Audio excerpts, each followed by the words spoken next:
como é que andamos sobre o mar. Não basta nós acreditarmos que Pedro andou sobre o mar, e então nós também, sabe, eu disse a semana passada, é verdade, a igreja sempre esteve sobre as tribulações, perseguições, aflições, tentações, sempre teve, a igreja sempre teve sobre isso. E hoje não muda, é a mesma coisa. Então, como é que nós podemos andar sobre as tribulações, sobre as ondas do mar da vida? Antigamente havia um hino que dizia: se as águas do mar da vida quiserem te afogar, segura na mão de Deus e vai. Vocês lembram-se desta música? Já não cantamos, mas sabe, esta música mudou muitas vidas há uns anos atrás. Hoje, Deus usa outras músicas. A música, Deus criou a música. Sabe, a música não é uma coisa do homem. A música foi criada por Deus. E Deus criou a música primeiro para alegrar o coração do homem. Eu costumo dizer que cantar para Deus é orar 2 vezes, é falar a cantar. Olha, é uma maravilha, não é? É como se tivesse muito apaixonado e fosse à casa do seu namorado ou da sua namorada fazer uma serenata, uma declaração de amor a cantar. É isso que nós fazemos quando adoramos a Deus e louvamos a Deus a cantar. É uma serenata que nós fazemos a Deus, declarando o nosso amor, a nossa paixão por Ele a cantar, está bem? Então, hoje eu vou dar alguns conselhos, vou dizer assim, como nós podemos andar sobre as águas. Primeiro, baseado na palavra de Deus, também com alguma da minha experiência. Portanto, já andei sobre águas calmas, já andei sobre águas em que o vento era favorável, e quando o vento é favorável, é fácil, irmãos. Mas também já andei sobre as águas muito turbulentas. O meu barco já esteve como o barco de Pedro no meio do mar, açoitado pelas ondas. E penso que todos vocês já passaram uma vez ou outra por isso. É verdade ou não é? Acho que todos nós já tivemos um momento na vida em que parece que as coisas mais vêm de toda a parte. Parece que ficamos ali no redemoinho de coisas que parece que perdemos até a noção de o que é que isto vai acontecer? Será que Deus está mesmo comigo? Será que Ele está presente na minha vida? Será que Ele não se foi embora? Então Ele deixa-me numa situação destas assim. Eu quero dizer que Deus está consigo, Deus está na situação, Deus está contigo para tu enfrentares os mares da vida. E nós podemos ver isso a semana passada com o exemplo de Pedro. Pedro, quando estava a afundar-se, porque sentia os ventos tempestuosos, ele disse: Senhor, salva-me. E Jesus automaticamente disse: tem bom ânimo. Jesus disse: eu estou. Ele até disse: Pedro perguntou assim: Senhor, mas tu és tu? Eles estavam cheios de medo. Ele disse: sim, sou eu. Então, se és tu, manda-me ir ter contigo. E Pedro foi. Mas ao andar sobre a água, ele sentiu o vento e ficou com medo. E quando ele ficou com medo, ele disse: Senhor, salva-me. Sabe uma coisa? Imediatamente, Jesus deu-lhe a mão e disse: anda. E voltaram para o barco. E está escrito, eu não vou me debruçar aí para poder avançar, que quando eles chegaram ao barco, o mar acalmou. E sabe porquê que o mar acalmou? Porque Jesus estava no barco. Então é importante que Jesus esteja no barco da tua vida. O que quer que seja que tu estejas a passar, o importante é que Jesus esteja no barco. O importante é que Jesus esteja no barco da tua vida. Então, quando Ele está no barco da nossa vida, nós podemos realmente enfrentar as tempestades. E como é que nós fazemos isso? Eu queria levar vocês para Filipenses 4:6. Sabe, Pedro era um homem muito corajoso, mas era tão corajoso como receoso. Ele também tinha medo. Era um misto de... Pedro era um misto de coragem e medo. Mas será que nós não somos também assim? Umas vezes somos muito corajosos e outras vezes sentimos medo. E às vezes sentimos medo de coisas mais pequenas, mais fáceis de resolver do que outras maiores que nós já enfrentamos.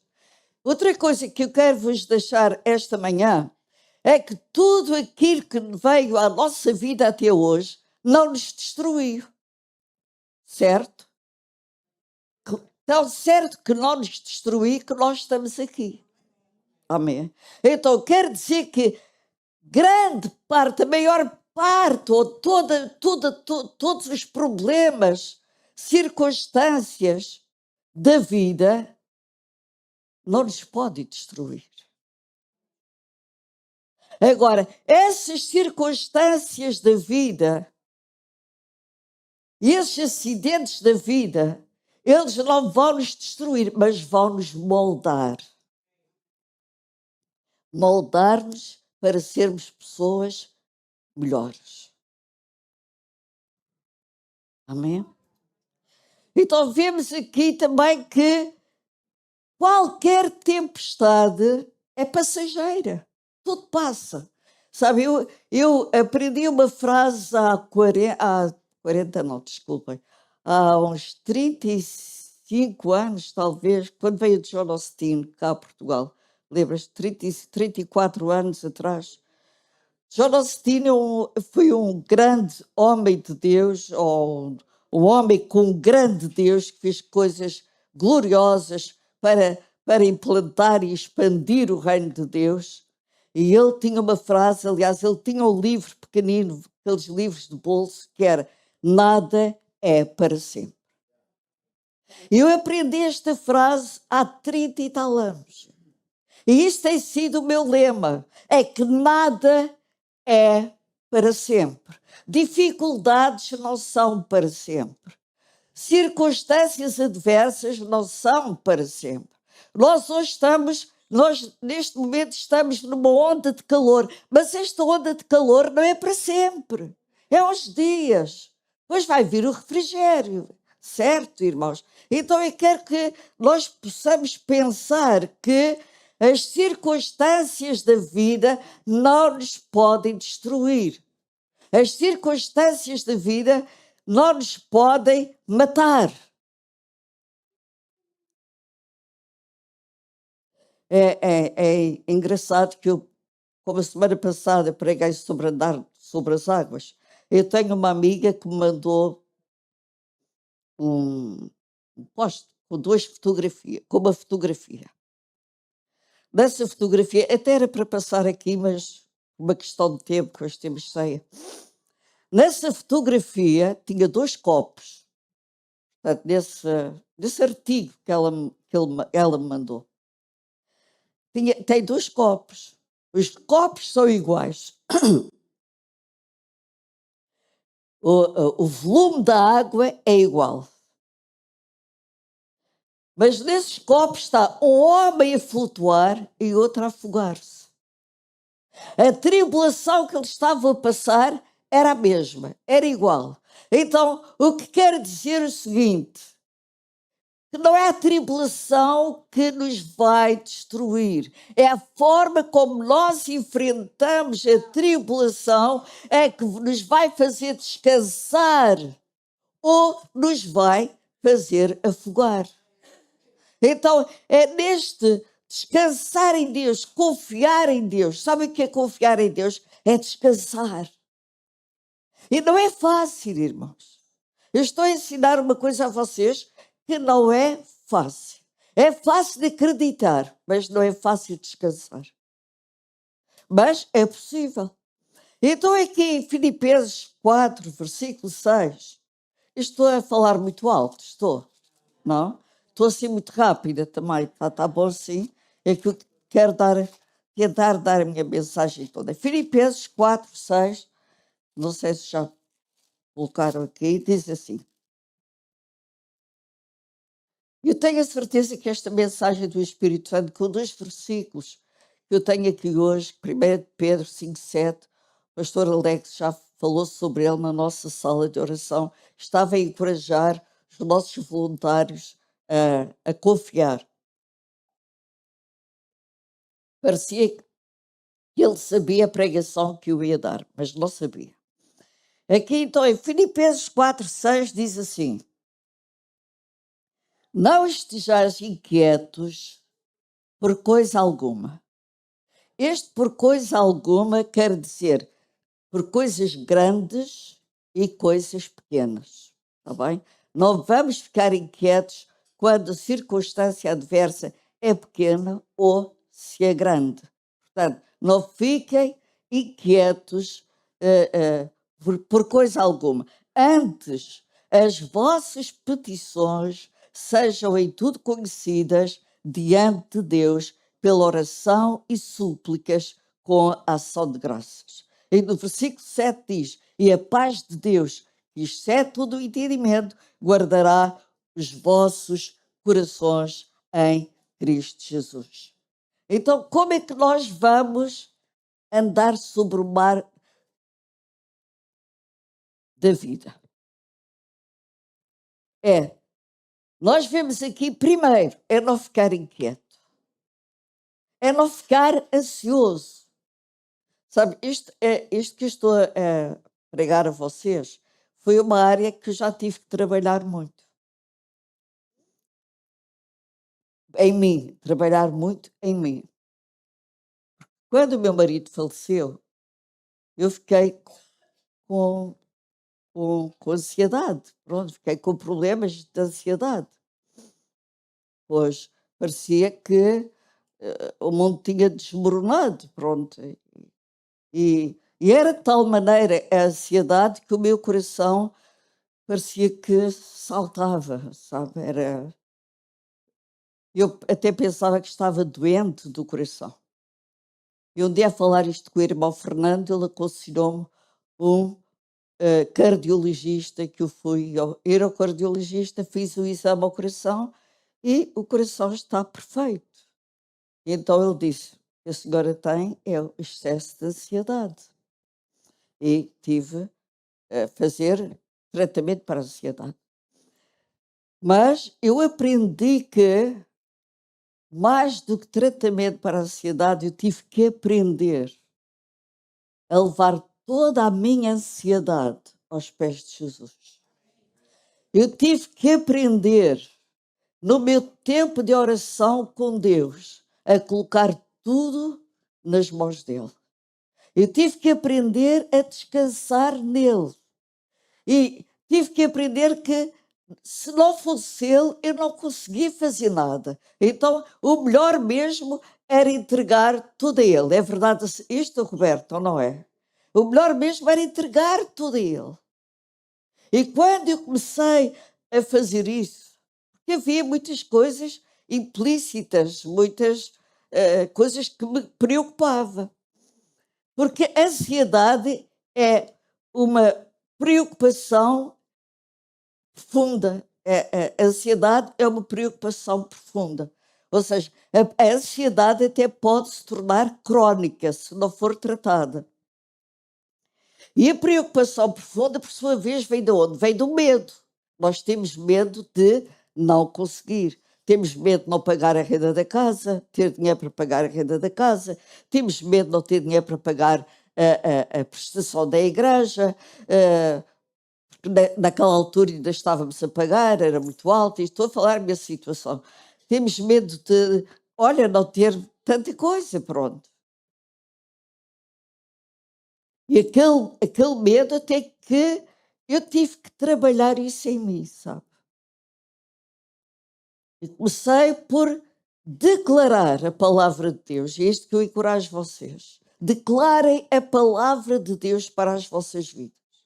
Os sociólogos chamam a isso autoprofecia. É falar coisas boas para mim. Boas, há quem fale mais, não é? Neste caso, eu aconselho a falar boas. A sociologia chama isso de autoprofecia. Eu declarar para mim mesmo a palavra de Deus. Então vou dar alguns versículos a vocês, que foi que me ajudou e é escrito. 2 Timóteo 1,7, o que diz: Deus não me deu um espírito de medo. Deus deu-me um espírito de fortaleza, de amor e uma mente sã. Então eu tive que trabalhar a minha mente. Tive que trabalhar a minha mente, renovando a minha mente com a palavra de Deus. Como está escrito em Romanos, capítulo 12, versículo 2. Não vos conformeis com este mundo, mas transformai a vossa vida pela renovação da vossa mente, pela palavra de Deus. Eu estou a pôr palavras, a personalizar, pronto. Então eu comecei a fazer isso. Comecei a tratar de mim primeiro para poder tratar dos outros. Comecei a curar-me primeiro na presença de Deus para poder trazer cura para a igreja. Foi um período bastante complicado, foi um período difícil. E são estas situações que Deus está-nos a falar e está-nos a dizer: olha, não fiquem inquietos com coisa alguma, nem coisas pequenas, nem coisas grandes. Antes, as vossas petições sejam conhecidas diante de Deus. Uma coisa que eu aprendi para vencer a ansiedade e andar sobre as tempestades da vida é estar com o espírito de oração. Ou seja, oração contínua, em pensamento só. E eu digo que Deus responde a essas orações. Eu vou-lhe dar um exemplo. Há umas semanas atrás, eu saí com a Carla no sábado. Fomos à Feira da Ladra. Alguém sabe o que é a Feira da Ladra? Pronto. Então nós fomos as duas. Andámos imenso a pé, pronto. Fomos de comboio, combinámos ir de comboio até Santa Apolónia e depois subíamos para a Feira da Ladra. Aquela subida é tão íngreme. Eu já tinha andado o quê? 2 metros. Assim, a Carla põe as mãos assim. Eu fiz uma oração em pensamento. Foi em pensamento que eu fiz aquela oração. Eu pedi: Deus, ajuda-me a subir isto. Imediatamente, está aqui ela, imediatamente, um tuk-tuk, vocês sabem, aqueles carrinhos turísticos, parou ao pé de nós e perguntou: as senhoras querem boleia? Eu não levo nada. E eu disse: claro que quero.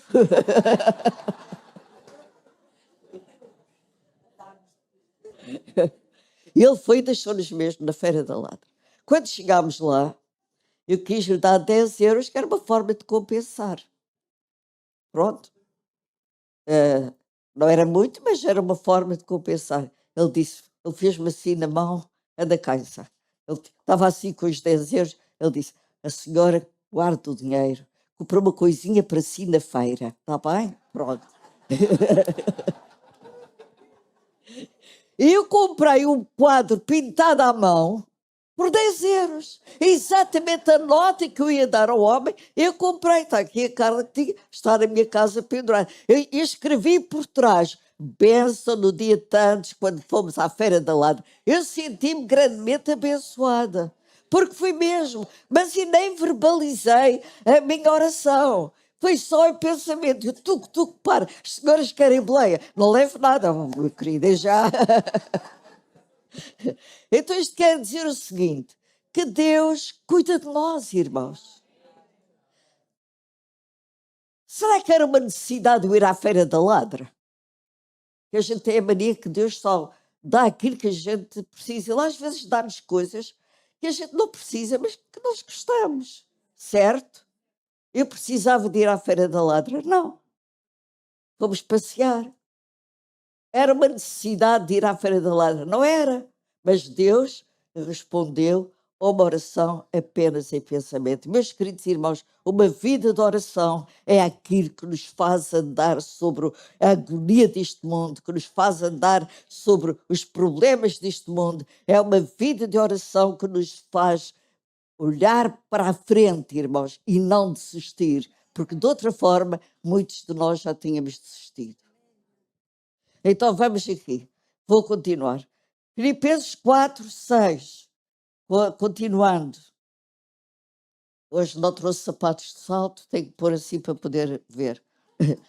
As vossas petições sejam em tudo conhecidas diante de Deus. Eu não vou amassar Deus com uma coisa assim. Mas por que é que eu vou amassar Deus? Vou dar trabalho a Deus. Isto é a ideia de muita gente. Peça tudo a Deus. Tudo que precisar pode pedir a Deus. Ele é nosso Pai.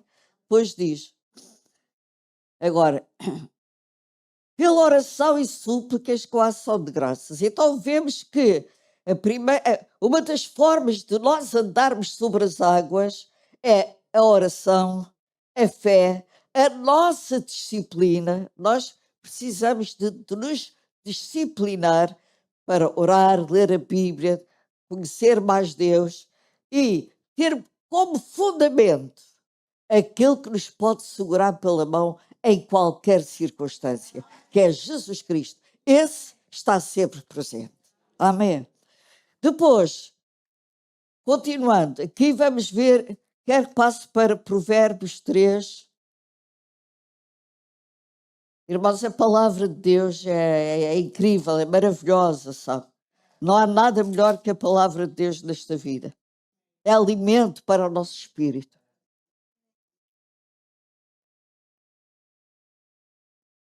E sabe, quando o nosso espírito está forte, nós estamos fortes.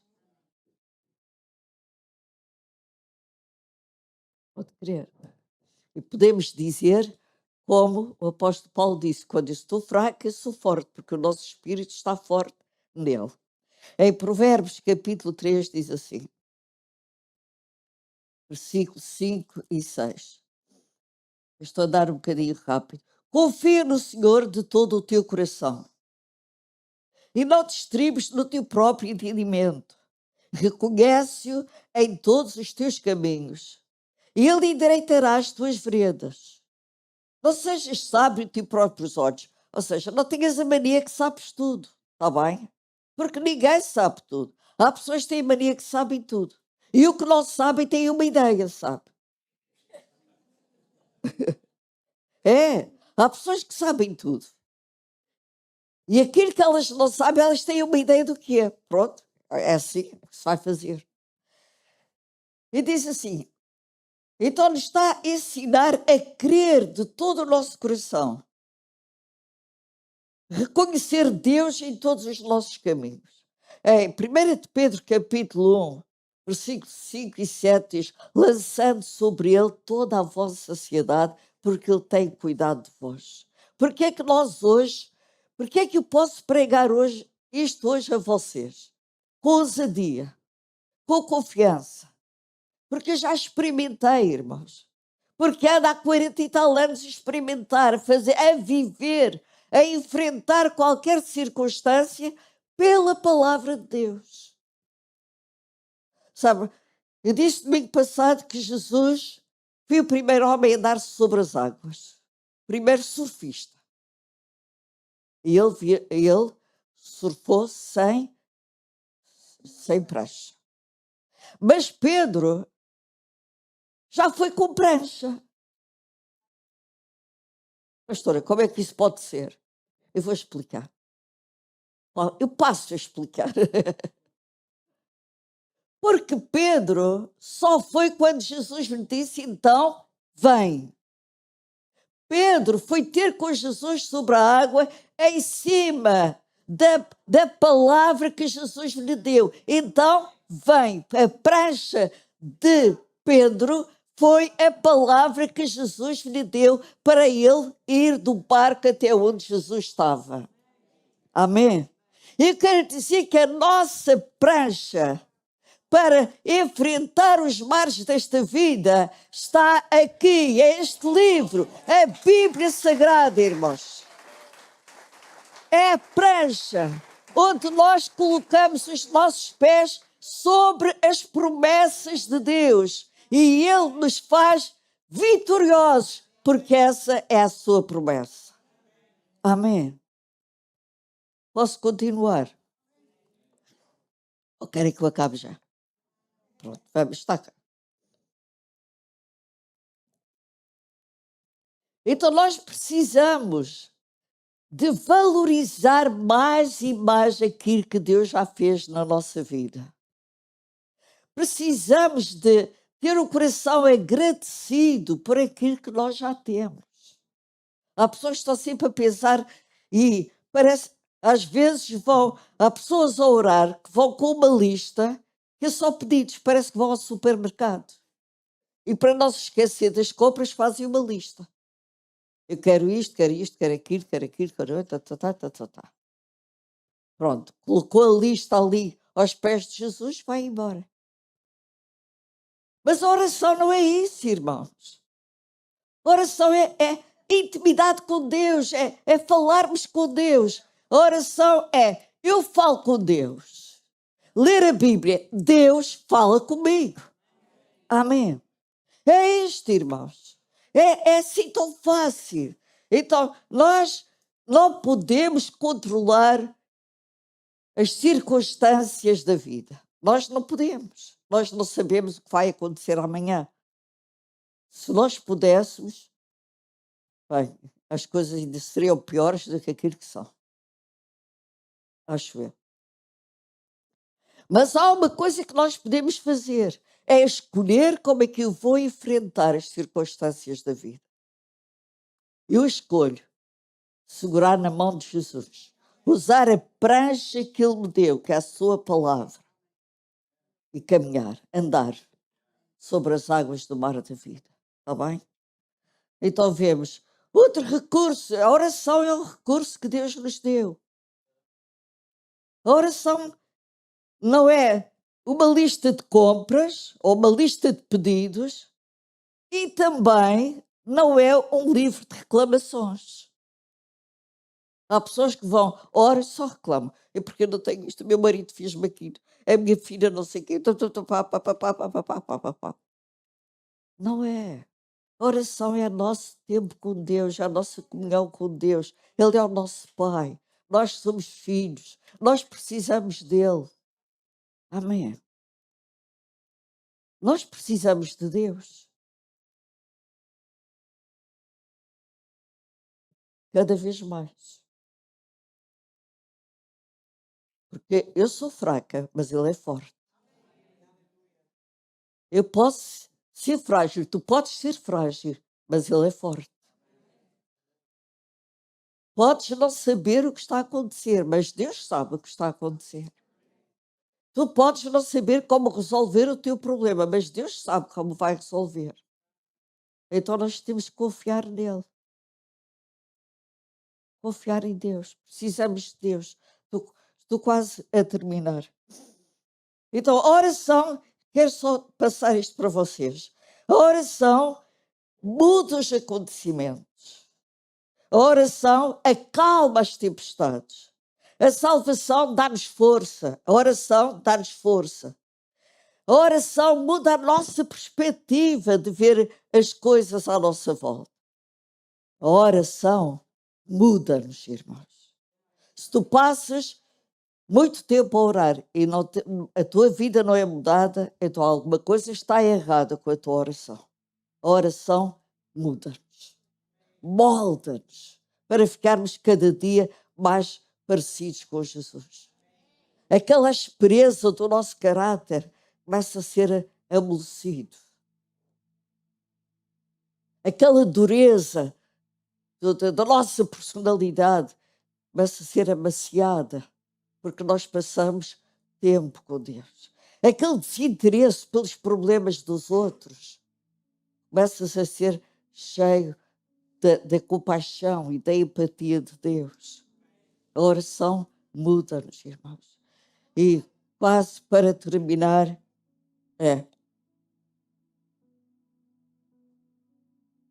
então este ponto é: tem o coração agradecido. Às vezes as pessoas pedem-nos oração e nós oramos. Todos os dias de manhã nós oramos antes de começar a trabalhar.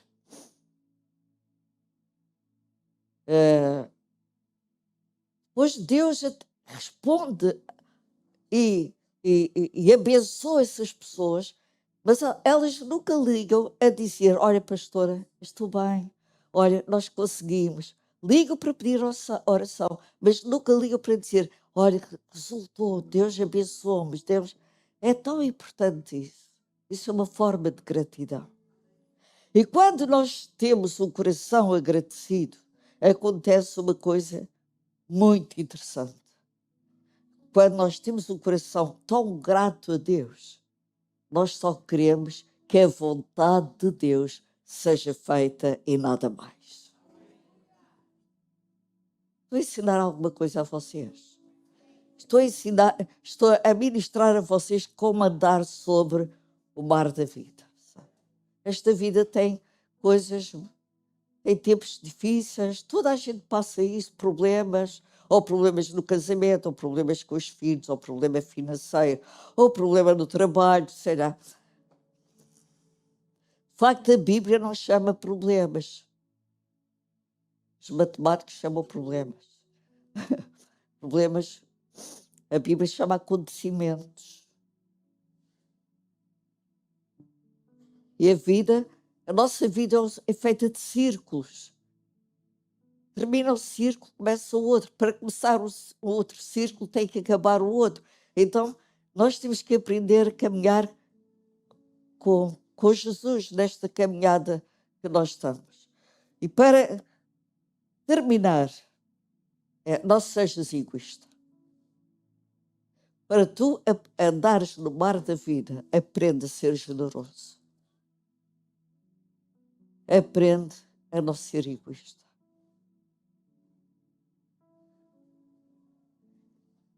E não estou a falar de coisas, não estou a falar de dinheiro.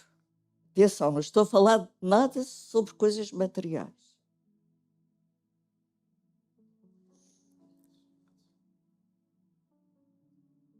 Estou a falar de coisas espirituais, como o Mauro hoje já falou aqui, que são as eternas.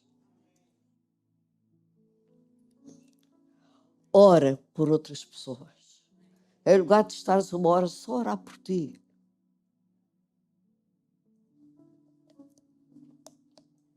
Experimenta começar a orar por outras pessoas.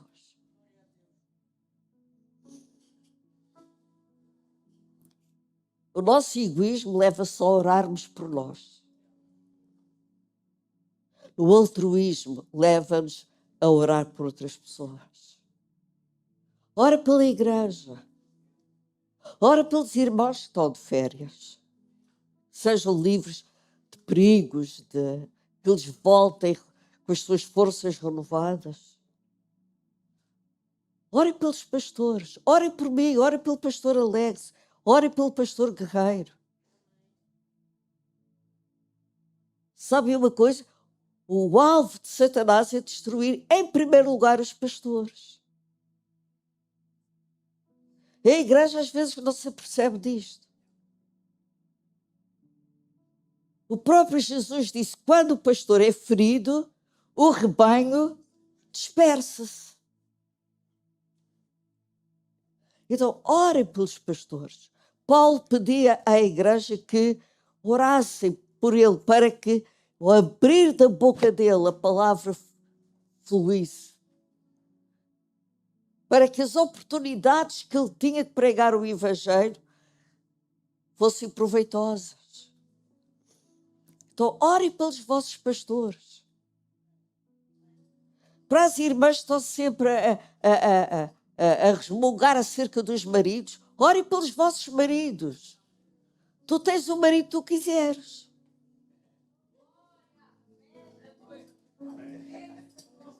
Pastora, mas como é que é isso? Vou repetir, tu tens o marido que tu quiseres. Vai depender do teu amor por ele e da tua oração por ele. Se tu orares pelo teu marido de forma positiva, se tu orares pelo teu marido de forma construtiva e o tratares de forma construtiva, eu quero dizer que tu vais ter um excelente marido.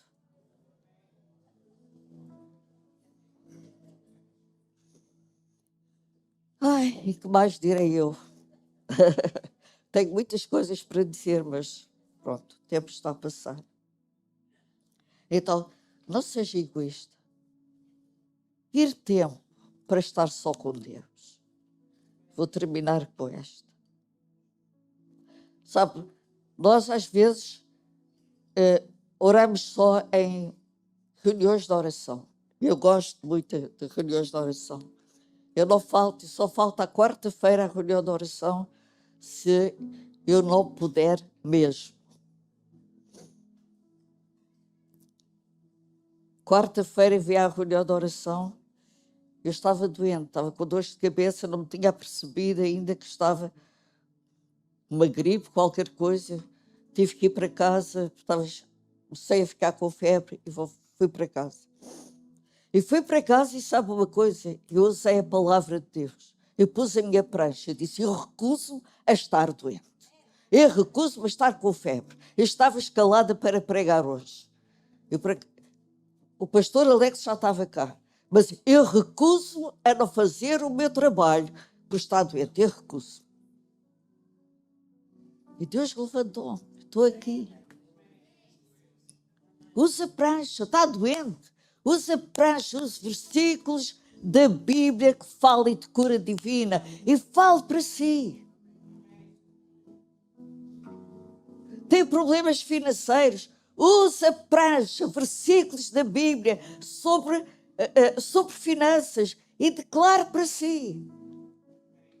Ora, um dos versículos que eu gosto muito é Efésios 1:3. Deus já me abençoou com todas as bênçãos espirituais nos lugares celestiais em Cristo Jesus.